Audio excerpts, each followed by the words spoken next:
last 2 days, as you all did, even Cathy. I mean, she spent more than 100 miles a day running from one room to another, and still she's here.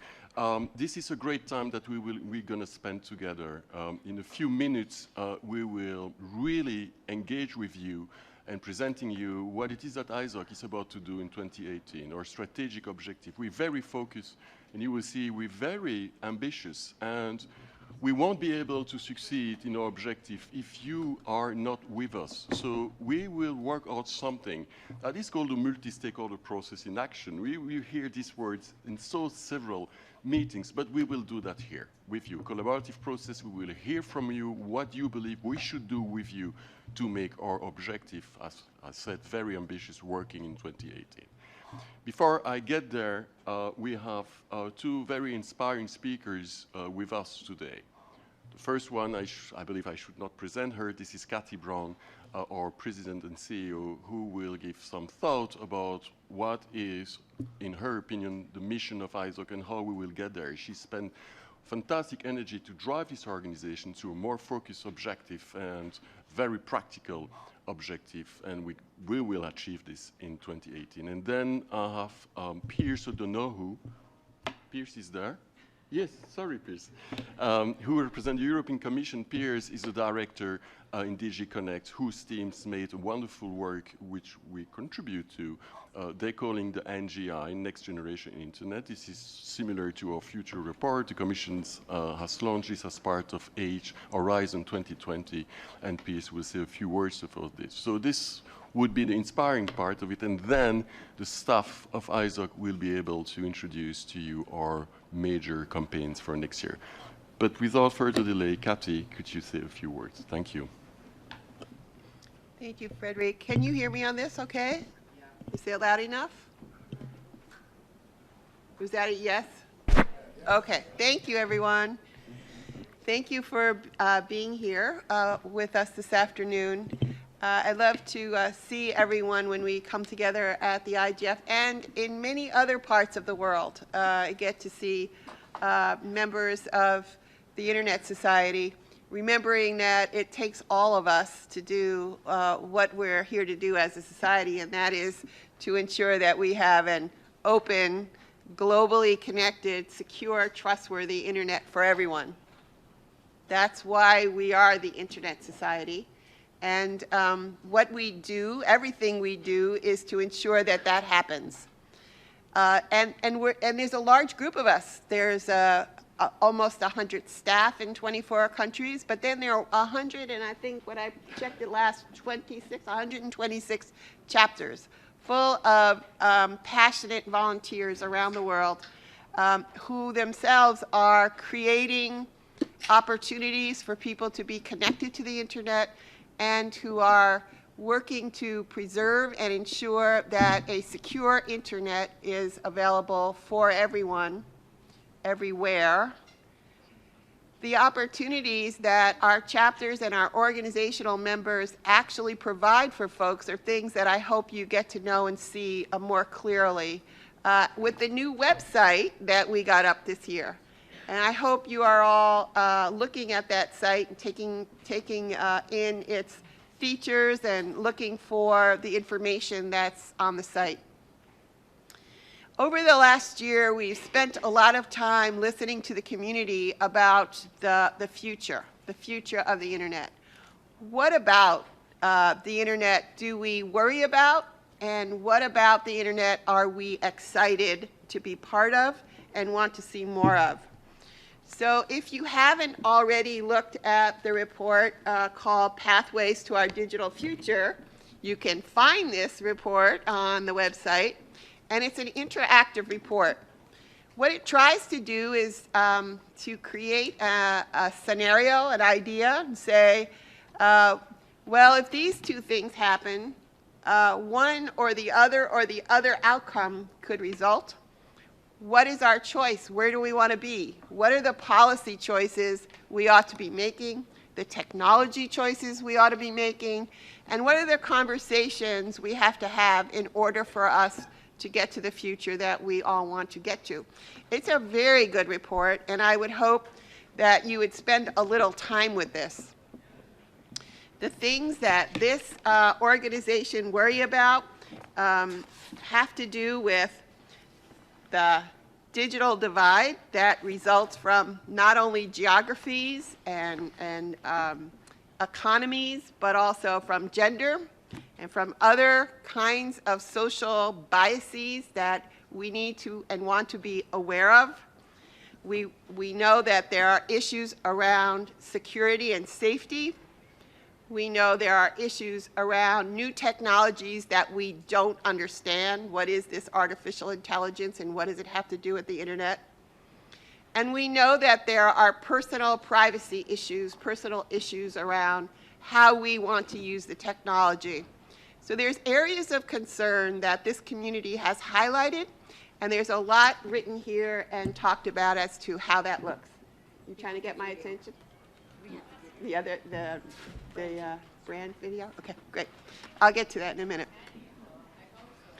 So in my mind, there is rich data here that has been compiled by a group of staff, but which comes from all of you and a wider group of internet experts who live in our community, engineers, scientists, philosophers, if you will, and government types. So take a hard look at that, okay? Meanwhile, what we have been focusing on is access, that everyone get access to the internet, and this issue of safety and security. So I know that you're going to do a lot of talking about that over the next couple of hours. You'll have a couple of roundtables, and I think you'll have an opportunity to have some thoughts about that yourself to contribute. I wanted to also bring to your attention two things, and so I don't know if we can play two different videos or just the...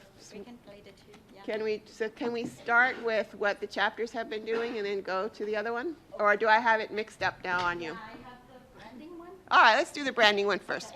So I want you to see what we are showing the world on our website and in our communications as to who is ISOC.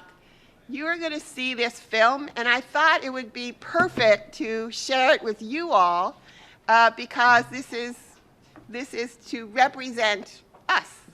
So why don't you roll that film?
And we do so much of that through our chapters. So in the last, how many weeks? 5 weeks. 5 weeks. We've run a little contest about how we can bring the digital tools and the digital content that the world is amassing into our schools. And so how many entries did we have? 31. 31 different chapters have competed in kind of cool ways with every one of them, because I sat and went through your 3-minute videos, every one of them pretty inspiring about how you're thinking about doing this work. And I hope we still have the videos posted so that you all can go on and just give a little click. You're going to play the one video that is actually the winner? Yes. All right. So hold on. Here it comes.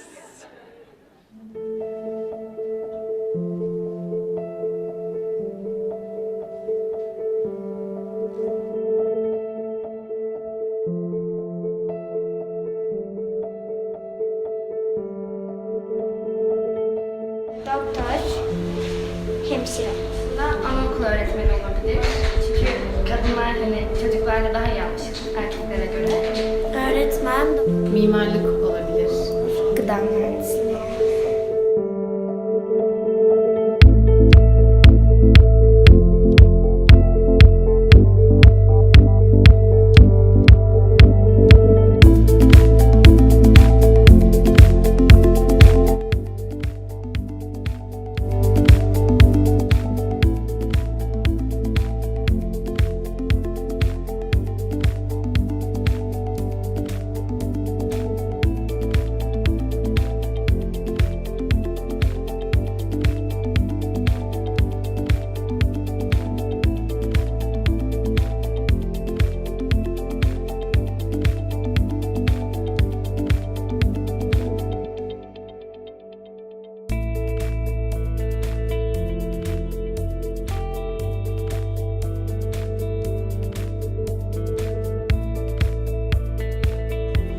Bugün kodlamayı öğrendim.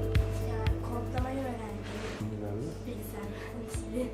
Bugün kodlama ve bu üniversite hakkında bazı bilgiler. Ve oldukça eğlenceliydi bence. Yani bir insan mesleğini yaparken eğlenmesi lazım. Sadece yapmak için yapmak değil de böyle severek, mutlu olarak yapması lazım. Ben şimdi gidip mühendis olsam, bilgisayar mühendisi, bu işimi severek yaparım. Sizin gibi de olmak istiyorum mesela. Büyüdüğümde böyle üniversitelere gelip inşallah böyle öğrencilere gezdirip bir şeyler öğretmek ve onların da benim yaptığım mesleği yaptırmak istiyorum. Aranızda bugünden sonra kimler kodlama yapmak istiyor? Tekrar parmağını kaldırabilir mi? Minecraft'ta oynamak kadar güzel yoksa kodlama yap. Kodlama!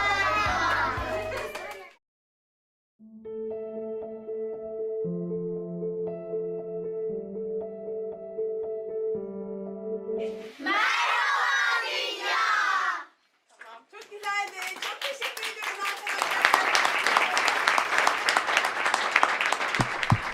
Sonia Herring, could you come up here, please, and accept this award for that 2017 Chapterthon Digital Schools proudly presents to the Turkey chapter for their project, Coding Sisters, and for making a valuable contribution to the development and education of the Internet. Congratulations.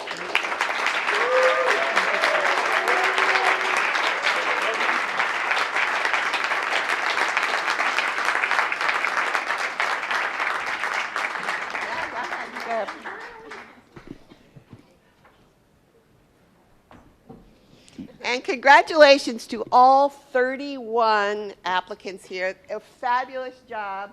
What you have done is a huge contribution to the Internet, so thank you. Do you want to say one thing before you sit down? Thank you Are very sure? much. We're super happy and my friends. Oh, sorry. Thank you for this so much, and thank you for the entire team in the Turkey chapter. And we're very, very happy and honored.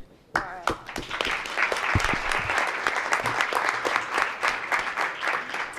So I know you have a couple of hours of work to do, so I'm going to turn this back over to Frédéric. And I wish you a very good meeting. I'm off to another room, X9, 4, 4, 5, 6, 10 floors away, and I'll be back later. Okay, bye-bye. Thank you. Thank you very much, Katy. And congratulations, Sonia. So yes, we got some work to do. I mean, it's just not about fun, but as I said, you will help us crafting what it is that we're doing next year. Before this, as I said, we have the chance to have Pearse, who The Commission is also embarking, of course, in their plan on how they see the future of the Internet. So, Pearse, if you could say a few words about the NGR. Thank you very much.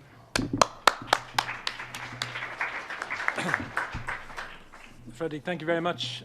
Good afternoon. And you said before this, I'd rather you didn't say that, because the Commission wants to be fully part of this process. We're not separate, above, beyond. We want to be really in this process with you, which is what the Next Generation Internet initiative of the Commission is. Because what we've just seen, which is, by the way, very inspiring, is exactly the sort of initiative which we have tried to do also. We have a number of coding initiatives with girls and young women as part of our efforts to not just increase digital skills, but actually to try to encourage more girls and young women to come into science and technology. But that's just one of the things that we want to touch on. What I wanted to focus on today. Okay, can I rip it out of the? No? Okay, so people who come from Europe are used to the Commission shouting at them. So here we go. I'm going to revert to stereotype now. What I wanted to focus on was particularly, given that we were asked the question about shaping our digital future, was that we needed to, among the other things that we need to do, is to build trust. Yesterday, some of you will have heard my Commissioner, Commissioner Gabrielle, speaking about us needing an open, inclusive and secure internet. And she put a big emphasis on equality in the things that we've just seen through that video, for example. But on all of these issues, and also on the issue of building trust, what we need to have is a collaborative approach, what is largely a bottom-up approach. So like ISOC, organized with so many different national chapters, that is the way to go. And an organization such as the European Commission cannot do this from the top down. We would fail from the start. We have to federate and work with a whole lot of different stakeholder groups in order to achieve what we hope are commonly held objectives. We need to work with those who are involved in ICT, but actually also, more importantly, work with those who don't necessarily consider themselves to be involved, but are increasingly affected by these issues. So we're talking about the service providers, infrastructure development, those involved in standardization, and of course the developers of software and hardware. But then all of the civil society communities, people who have particular issues that are of major concern to them in civil society and elsewhere, those working on particular health issues, those working with particularly groups, specific groups of socially excluded, and so on and so on. So that is what we are now seeking to do in bringing what is some of our top-down work on research policy, for example. We fund research every year under the community research framework programs. And we want to actually marry that with bottom-up initiatives which are including research, but also innovation and technology development, but also increasingly, as we see from everything that's been discussed today, yesterday and tomorrow, that we need to have a governance structure built around that. So the Next Generation Initiative, Next Generation Internet Initiative, combines several of those themes, and we are at the stage of doing consultation, studies, but also within the European Union building up networks of national and regional stakeholders. So every member state has appointed a sort of a champion who herself or himself is then going on as a relay to find other groups. One of the things that we're conscious of, particularly in our research efforts, is that we tend to talk with the same people. There are certain groups who are very important to us as scientists and innovators, but we tend to have well-established channels of communication. And even though it's a bit of a cliche when we say that the next internet will come from whatever is the 21st century version of the garage where the first generation of platforms was developed, we have to be sure that we're talking to the next generation of innovators. And that includes social innovators, those who can actually use the power of the internet for good, for social good, for community causes. And that brings me back full circle to why I said one of the things that we need to do today to shape our digital future, while we are building this initiative, which will translate into funding and finance, but also into projects and collaborative activities, is in building trust, we have to put the citizen, we have to put the user at the center. So our Next Generation Internet has as its objective to create a human-centric internet. And just as has been said in several of the workshops this morning on cybersecurity, I was even challenged at one with regard to Internet of Things, quite rightly, that we have to have concrete actions. And what's more, we can't just impose rules and then assume that everything is okay. But specifically, we can have concrete actions, putting the human, putting the user at the center of the internet. What are we doing with regard to technologies that defend personal identity, that are, in other words, enabling the secure use of personal identity, actually using the control of personal identity as the way that an individual will access services, but also will be able to filter and decide for themselves how services work with them. How do we anticipate the development of artificial intelligence to make sure that users have not just a sense of, but in reality have control over the internet environment and are not controlled by that environment? And that is not just a philosophical or social objective. In the Commission, we also have some very hard-nosed economic policy goals. We have some economic development goals for the European Union for all of its economies and sectors. And it is absolutely clear that if the users and small companies do not have confidence in the internet, in an artificial intelligence-driven internet, they will not use it. They will be reluctant to engage fully with it. And so from an economic point of view, that is also a bad situation to be heading towards. But of course, that is why we feel it's such a good objective to, if by putting the human first, we actually make it easier for these technologies and services, which we know can have a huge benefit for society and the economy, we can actually then fully exploit their potential. So those are the ideas that we're working on with our stakeholders. We haven't reached out enough. We need also, using ISOC, using other stakeholder organizations, particularly those working at local level, with associations, with community concerns that we don't know about, and of course with startups and new enterprises. These are the stakeholders that we need to work to make this a reality. Thank you very much. Thank you. Thank you very much, Pearse, for those words. And as you can see and hear, we share a lot of comments here on what the Commission is about to do and it's about the future of the Internet. And we're very glad that we could contribute with your objective. And by the way, thanks also for those many miles that you have spent with Commissioner Gabriel those last 2 days, because this community has been impressed by the very wise word of cooperation that the Commissioners emphasized. So now it's back to us and what it is that we're going to do. Pearse, I'm afraid I won't have time for the people to have questions for you, but I trust that they will react certainly on what you said. Okay. In a few minutes, I will ask each of the staff responsible with what I call campaigns to give you a better view, a better sense of what it is that we're going to do. We have 4 campaigns. You will today hear 3 of those major campaigns. Those are a set of initiatives with a very global focus on what it is that we try to achieve in those respective areas. One of them is governance, the other one is community networks, and then the IoT, what we call trust by design. We will do that in a few minutes, and then we will turn back the mic to you, and you will have to work with some staff divided by 3 groups and reflect on some critical issues for us and tell us how you would do and what you will commit to do with us. As I said, we have very ambitious objectives, but we won't succeed without this community. So selfishly, I will start with the campaign that I will have the pleasure to lead, and this is called Trust by Design, and it covers IoT. So just, does anybody have an idea on how many, in 100 millions, how many devices will be on the market by, say, 2020 worldwide? Any guess from anybody here? Please. Yeah, I did it on purpose, actually, to just confuse you. Yes, it's by billions.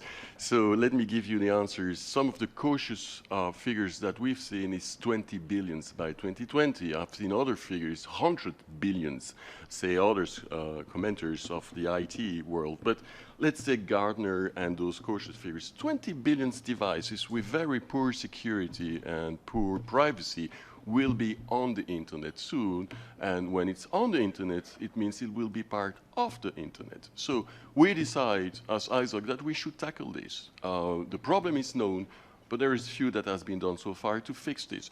So here's the plan, and here's the objective. As I said, very ambitious. What we want is we want suppliers of consumer-grade IoT device to adapt security and privacy in their devices and services, no less than this. This is very ambitious. And how we want to get there is to three objectives, I would say, to just fulfill this goal. One is you will heard about the OTA, or Online Trust Alliance. This is a set of strategic principles that we believe that if manufacturers will embed those principles in their device and services, that will offer the minimum security, safety, and privacy that we want from a device perspective, a services perspective. The second objective is about users. We believe that users are still not very aware of the risk of IoT. I have seen figures that our comms teams are collected to us those last weeks, where I understand that 97% of people globally believe that IoT devices are their mobile phone. See the work that is ahead of us. I mean, we will have to convince them that there is something else when it's about IoT. So we will have to raise users' awareness, and it will help us indeed to have leverage on the manufacturer side and on the policymaker side, because this is a third objective. Convince and engage policymakers so that they create the legal or regulatory environment so that IoT is being secure and saved and privacy embedded. And by that, I mean, I don't mean regulation is a silver bullet, but regulation might be part of the solution. So, with this in mind, I have got my three questions for you guys, and in a few minutes I will call for one group to be constituted with some of my colleagues, and I will tell who it is. So please, take note. My three questions is, and where are they? Yes, here. First, do you agree that IoT might represent a threat to the open internet? And if yes, how? About consumer awareness, what would you do? How do you see your role as a community to just raise consumers and users' awareness? And I would also like to hear positive narratives, because I just don't want to scare users. That would be the immediate reflex that we may have. So please come up with positive narratives that we could just use in these endeavors. And then my third question is about policymakers. What would be the role of policymakers in your view? Is it all about regulation, or is this something else that we may ask regulators and policymakers to do in the world? Enough with the IoT Trust by Design campaign. I will call Jane to just introduce us the second campaign, which is about community networks. Jane is there. The floor is yours. Please, be quick. Thank you, Frédéric. And welcome, everyone. We're so happy you're here. As Kathy had mentioned when she was sitting up there before, the Futures report that she spoke about was a product of listening to the community. And this is something that Pearse has also alluded to, the importance of listening to our community, helping our community, broadening connectivity around the world. Key issues that the Futures report focused on: the importance of global connectivity and bridging the digital divide, the importance of connecting and empowering people, inclusion, capacity building, and sustainability. And all of this is on our website. If you take a look at the report, it syncs up exactly with the campaigns that we're looking at and focusing on this year. One of those campaigns is community networks. And community networks, just a quick definition for some of you, they're communications infrastructure deployed and operated by citizens to meet their own communication needs, and are being increasingly deployed and proposed as a solution to connect the unconnected, which is a critical issue for the internet society since our inception. So community networks are a critical way to shape local digital futures from the bottom up, from a local perspective. However, in many parts of the world, little is known about community networks and the role they're playing. So our campaign at the Internet Society, and along with some of our key partners around the world, is focused on 4 key things. 1, deployment of 3 major flagship projects in 3 different regions of the world, including a focus on sustainability, business case, and scale. That's critical. Capacity building, which is training at the local level, local experts, so local, we love that. Community building, scaling the community of interest and building trust across communities, mentioned again by Pearse and Kathy. Policy-related issues is the 4th pillar. And there's a focus on rural, remote, and underserved communities. And again, I mentioned partners earlier. Nothing we do isn't without our great partners around the world, whether it's our chapters, organizations like APC, or some of the community networks who are actually sitting here with us today, like our partners also in Tusheti, Native American communities, and folks here from Brazil. And what we want to do today is hear back from you. We've chosen 3 broad questions that we would like your feedback on. My colleague Marit, who's sitting here, will lead on those discussions. So the 3 very broad questions are, 1, how do you engage marginalized communities to organize themselves? 2, how do you take a community network from a volunteer-based model to a volunteer-based business model? 3, how do you work with regulators and policymakers to fund community networks? Et voila, we're done. Thank you, Jane. And then, last but not least, Dawit will introduce governance campaign. Dawit, up to you. Thank you, Frédéric. One of the 4 campaigns that we have for the Internet Society is the Internet Governance, or we call it sometimes multi-stakeholder campaign. So why do we have that campaign? In fact, one of the findings of this report is that the governance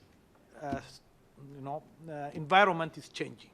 There are new forces in the world, and there are challenging emerging issues such as cyber threats that endanger the future of the internet. And online life is becoming as important, or if not more important, than offline life. And governments cannot say that we cannot regulate or we cannot do anything about online life, because it's a big part of our life. So governments are increasing their interest in regulating the internet, and this is coming against some of the things that we thought were achieved, like the multi-stakeholder model. We thought that this is going to be the model for the internet, but this is changing. So there are governments who have embraced it that are now wavering their support. Some who have never embraced it are now saying maybe we should go to the multilateral model. So we thought that this model is really very important for the internet. We will not have an internet that we want, that we have always wanted, without such a governance model. So we are going to push for the adoption, use, and endorsement of the internet multi-stakeholder model by key government and intergovernmental organizations all around the world. How we do it? By demonstrating that this model is still valid, that it can solve some of the new challenges that we have on the internet. Frédéric talked about many challenges that we have with IoT. We have community networks. We have artificial intelligence. All these new problems can be solved using the old multi-stakeholder model. We want to continue to influence IG discussions around the world. The IGF is one of them, but others like G7, G20, where we'll continue to engage. And we would like to work on capacity building, because we know that ISOC alone cannot do that. We need people who understand the model, who can really be soldiers for the model, and other result. Well, for that, we need to have more capacity building. And of course, we need communication. It is important that internet governance is understood by more people. A study done by our comms department shows that even though some of us in this area think that internet governance is well known, there is very little discussion on internet governance by the general public. This has to change so that it becomes something that everybody treasures. So we would like to discuss this campaign, the objective of this campaign, and some of the strategies of this campaign with you. So the first question that we'll have for you is, who do you think are the current leaders in the multi-stakeholder discussions, and who do you think will be the leaders of tomorrow in this area? And who is going to, which stakeholders will take the back seat? The second question is, not all areas will benefit from this model. There will be some areas that government wouldn't want to discuss in a multi-stakeholder manner, for instance. So which areas do you think are most appropriate for the multi-stakeholder model? Last but not least, what are the threats that the multi-stakeholder model faces today? So these are the three questions. I will be sitting around there, and if you want to join this group to discuss those issues, please come over there. Thank you, Dawit. So this is now the fun part starting, and it is how we can move a room of 200 persons to move in three different groups, right? This is a beautiful symbol of the multi-stakeholder process in action. So I got here Jane and Marit, please stand up, and you guys will represent what Jane has exposed, and this is community network. So people interested to discuss those issues, please move slowly to that part of the room. In front of me, I have got Nicolas, please stand up, and Geran, please stand up in just in the middle. And the discussion here will be about IoT trusts and the questions that are raised. And last but not least, as Dawit indicates, the third group will be that side of the room discussing governance issues. So 1, 2, 3, please move. Let's go. And we have 30 minutes for this exercise.